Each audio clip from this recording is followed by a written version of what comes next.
ದೇಶದ ಎಲ್ಲಾ ರಾಜ್ಯಗಳಲ್ಲಿನ ಕೆಮ್ಮಿನ ಔಷಧಗಳ ಸಮಗ್ರ ತಪಾಸಣೆಗೆ ಕೇಂದ್ರ ಸರ್ಕಾರ ಖಡಕ್ ಆದೇಶ ಹೊರಡಿಸಿದೆ. ಕೇಂದ್ರ ಔಷಧ ಗುಣಮಟ್ಟ ನಿಯಂತ್ರಣ ಸಂಸ್ಥೆಗೆ ಸೂಚಿಸಿದ್ದು, ಕಚ್ಚಾ ವಸ್ತುಗಳು ಮತ್ತು ಬಳಕೆ ಅಥವಾ ಮಾರಾಟ ಮಾಡುವ ಮೊದಲು ಸರಿಯಾಗಿ ಪರೀಕ್ಷೆ ನಡೆದಿದೆಯೇ ಎಂಬುದನ್ನು ಖಚಿತಪಡಿಸಿಕೊಳ್ಳುವಂತೆ ತಾಕೀತು ಮಾಡಿದೆ. ಸದ್ಯ ಉತ್ಪಾದಕರು ಸರಿಯಾದ ತಪಾಸಣೆ ಮಾಡದೆ ಮಾರುಕಟ್ಟೆಗೆ ಔಷಧ ಬಿಡುಗಡೆ ಮಾಡುತ್ತಿರುವುದು ಕಂಡುಬಂದಿದೆ.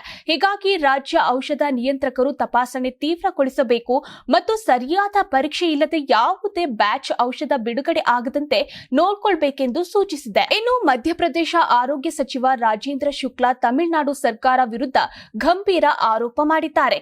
ಇಂದಿನ ಎಲ್ಲಾ ಸಮಸ್ಯೆಗೆ ತಮಿಳುನಾಡು ಸರ್ಕಾರದ ನಿರ್ಲಕ್ಷ್ಯವೇ ಕಾರಣ.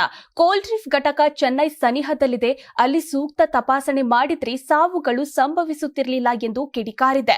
ಕೋಲ್ಡ್ರೀಫ್ ಮಾತ್ರವಲ್ಲ, ಗುಜರಾತ್ ಮೂಲದ ರಿಲೈಫ್ ಮತ್ತು ರೆಸ್ಪಿರೇಷನ್ ಟಿಆರ್ ಕೆಮ್ಮಿನ ಸಿರಪ್ಗಳಲ್ಲೂ ಕಲಬೆರಕೆ ಪತ್ತೆಯಾಗಿವೆ. ಇವುಗಳ ಬಳಕೆಯನ್ನು ನಿಲ್ಲಿಸುವಂತೆ ಸೂಚಿಸಲಾಗಿದೆ.